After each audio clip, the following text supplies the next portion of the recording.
विद्यार्थियों, आज हम मांग के नियम पढ़ लेने के पश्चात मांग के जो विभिन्न प्रकार की वस्तुएं होती हैं उनके संदर्भ में उनका जो ग्राफ है वो किस प्रकार बनता है, इसके बारे में अध्ययन करेंगे और समझेंगे कि वक्र के आधार पर उसका स्पष्टीकरण कैसे होता है। तो जैसा कि आप जानते हैं कि सामान्य वस्तु जिसका प्रयोग हम सामान्य जीवन में करते हैं, ये सामान्य दशाएं होती हैं। यहाँ पर मैंने कह सकते हैं कि उच्चावचन की कोई स्थितियाँ नहीं पाई जाती हैं। जब भी हम सामान्य वस्तु की बात करते हैं तो हम उसकी कीमत मांग की बात कर रहे हैं। तो यानी हमको बतलाना है कि जब एक्स वस्तु की प्राइस में चेंज होता है तो हम मांग कैसे करेंगे। तो जो मांग के नियम के लिए जो कर्व बना था वैसा ही इसका बनेगा।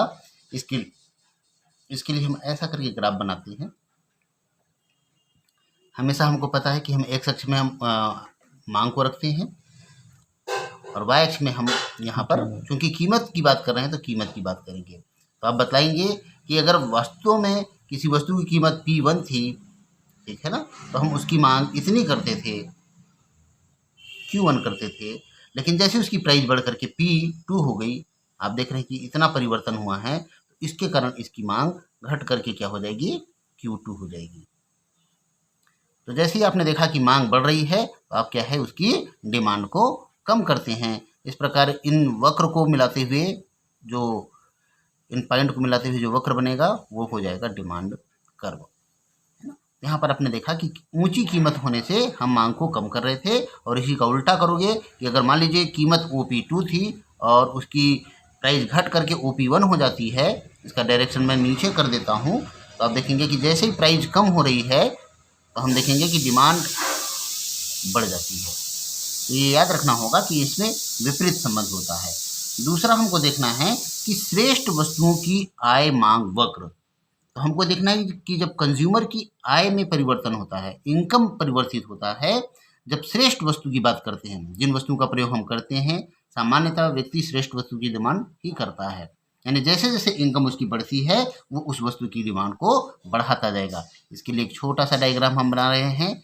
यहाँ पर अपन को क्या करना है, एक्स अक्ष में मांग रखना है और वाई अक्ष जो है इस बार आय हो जाएगा, है ना। कि हमारी कम आय थी तो हम इतनी डिमांड करते थे, ठीक है, लेकिन जैसे ही आय बढ़ गई तो हम डिमांड को और बढ़ा देंगे, तो हम यहाँ पर पहुँच गए।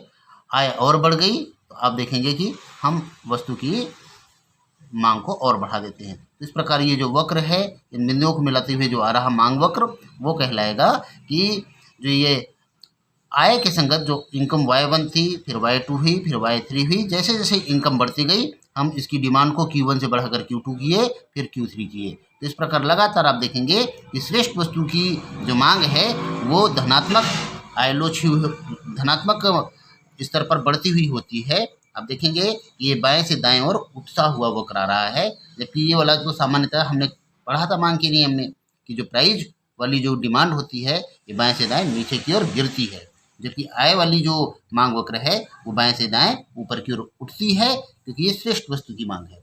लेकिन यहाँ पर इसी को अगर दूसरे एंगल से समझा जाए कि वस्तु अगर निम्न कोटि की है, तो वस्तु अगर निम्न कोटि की है इसका मतलब अगर आप गरीब थे तो उस वस्तु की डिमांड करते थे। यानी मान लीजिए आपको कनकी चावल कह लीजिए, इसका प्रयोग कर लिया करते थे, लेकिन अब चूंकि आपकी आय बढ़ गई तो आप चावल के लेवल को अच्छा कर देंगे।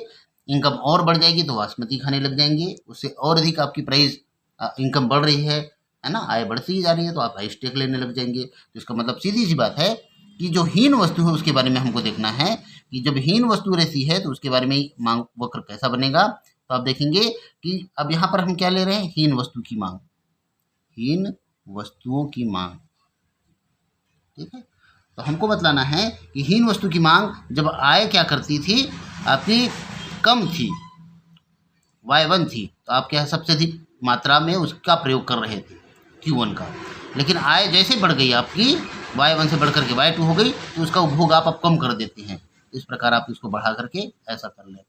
लेकिन जैसे ही आय बढ़ करके और Y3 हो जाती है तो चूंकि इनकम बढ़ गई तो इसकी मांग को और कम करेंगे, क्योंकि अब चूंकि आय बढ़ती जा रही है, जैसे जैसे आय बढ़ रही है आप देख रहे हैं हम उस वस्तु का उपभोग वैसे वैसे कम कर रहे हैं और उसके स्थान पे क्या करेंगे, श्रेष्ठ वस्तु का प्रयोग करने लगेंगे। क्योंकि अब हम अमीर होते जा रहे हैं, तो अमीर होंगे तो हम उस हीन वस्तु को, निम्न वस्तु को क्यों लेंगे, है ना, उसके स्थान पे तो श्रेष्ठ वस्तु लेंगे, क्योंकि अमीर वस्तु अच्छी वस्तु का उपभोग करने लगता है। तो इस प्रकार ये 3 बिंदु जो हमको प्राप्त हो रहे हैं, इनको मिलाकर जो वक्र बनेगा, ये आय के लिए आप देख रहे हैं जो मांग वक्र आ रहा है, ऋणात्मक ढाल लिए हुए होता है। यहाँ पर वही आय वक्र श्रेष्ठ वस्तु की थी जो बढ़ता हुआ स्तर था बाएं से दाएं पे।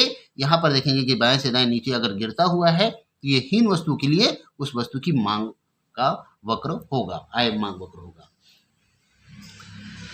तो इस प्रकार आप देखते हैं। फिर चौथा का जो संकल्पना है कि स्थानापन्न वस्तुएं, जैसे हमने देखा था कि स्थानापन्न वस्तु में क्या हो सकता है, यहाँ पर हमने बताया था टी और कॉफी का एग्जाम्पल जनरली ले लेते हैं समझाने के लिए, है ना। तो हम 2 वस्तु ले रहे हैं, टी और कॉफी। तो हमको देखना है कि किसी एक वस्तु की कीमत में परिवर्तन का दूसरे वस्तु की मांग पर क्या प्रभाव पड़ रहा है। तो यहाँ पर हम देख लेते हैं कि सपोज हम यहाँ पर जो प्राइस ऑफ टी ले रहे हैं, है ना, टी की प्राइस इतनी थी और टी की प्राइस बढ़ करके इतनी हो गई, यानी प्राइस P1 से बढ़ करके P2 हो जाती है। तो देखें कि यहाँ पर जो डिमांड है कॉफ़ी की, उसकी जो डिमांड है उस पर क्या चेंज हो रहा है उसको अपन देखते हैं। तो आप देखेंगे कि शुरू में आप देखेंगे कि प्राइस टी की इतनी थी तो हम क्या करते थे, कॉफ़ी इतना प्रयोग करते थे। लेकिन जैसे ही टी की प्राइस बढ़ गई तो अब चूंकि क्या है, चाय महंगी हो गई, तो चाय की तुलना में हम कॉफ़ी का प्रयोग बढ़ा देंगे, क्योंकि चाय क्या है ऑलरेडी महंगी हो गई है। तो उससे अच्छा तो हम कॉफ़ी पी ले भाई, क्योंकि कॉफ़ी की कीमत में कोई परिवर्तन नहीं हो रहा है।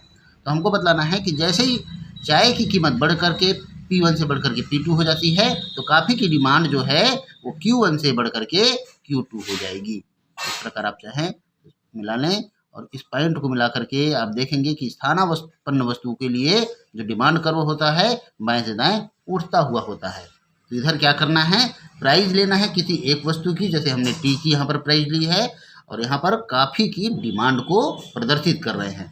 तो जब भी हम स्थानापन्न वस्तु की बात करते हैं तो यहाँ पर मैंने PR लिखा हुआ था, यानी रिलेटिव गुड्स की जो प्राइस है उसमें चेंज होने से उस वस्तु पे क्या प्रभाव पड़ रहा है, यानी कॉफ़ी की डिमांड पर टी का प्रभाव। इसी प्रकार हम देखेंगे कि जो पूरक वस्तु है उसके संदर्भ पर मांग का नियम इस प्रकार कार्य करता है। तो जो पूरक वस्तु होती है, तो आपने देखा था कि मान लीजिए कार और पेट्रोल का एग्जांपल आप देख लें कि एक दूसरे के बिना जो माने यूजलेस होता है, तो अपन देखेंगे कि इसके लिए इसका कर्व कैसे बनेगा। तो आप देखेंगे कि जो पूरक वस्तु है उसके संदर्भ में हम देखते हैं कि यहाँ पर चूंकि PR लिखा है, यानी रिलेटिव प्राइस की बात करूंगा, तो आप देखेंगे कि चूंकि यहाँ पर पेट्रोल ही ले लेता हूँ, मैं पेट्रोल की प्राइस ले लेता हूँ और डिमांड में ले लेता हूँ कार की, डिमांड जो है कार की ले लेता हूँ। तो आप देखेंगे कि जब प्राइस पेट्रोल की कम थी तो मैं कार का इतना प्रयोग करता था, ठीक है, यानी पेट्रोल जब सस्ता था P1 था तो मैं इतनी कार की डिमांड करता था C1 तक का। लेकिन जैसे ही पेट्रोल की कीमत बढ़ जाती है, तो कीमत बढ़ जाने से हम देखेंगे कि लोग कार की डिमांड को अब क्या करेंगे, कम करेंगे।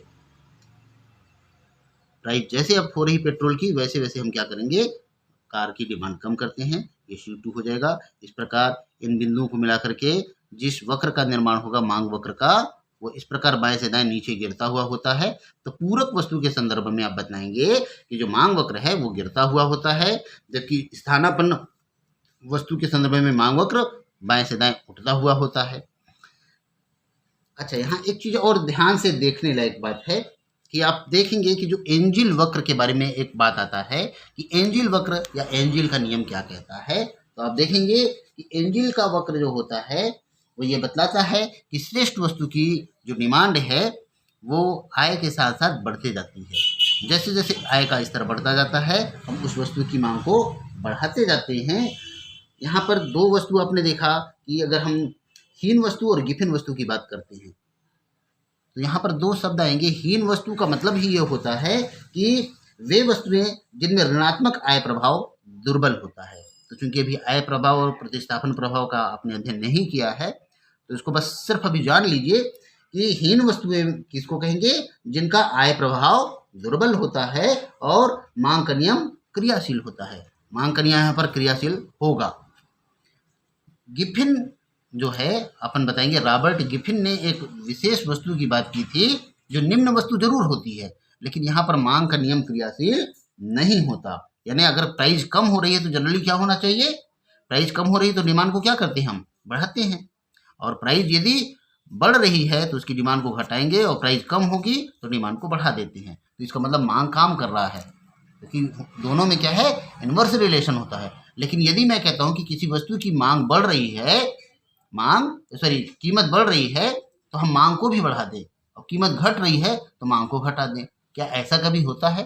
तो आप बताओगे कि इस प्रकार का जो विरोधाभास है वो गिफिन ने ऐसी वस्तु खोजी थी। इसको हमको अगली कक्षा में पढ़ना है कि ये गिफिन का विरोधाभास क्या होता है और किन वस्तुओं को हम गिफिन वस्तु कहते हैं। इसके साथ ही अपन देखते हैं कि आज आपने देखा है कि मांग की जो विभिन्न प्रकार की वस्तु थी उसके लिए ग्राफ कैसा बनता है, कहाँ पर कौन सा वक्र जो बाएं से दाएं नीचे गिरता है या बाएं से दाएं ऊपर उठता है, उनकी क्या प्रवृत्ति है, इसका अध्ययन आपने आज किया है।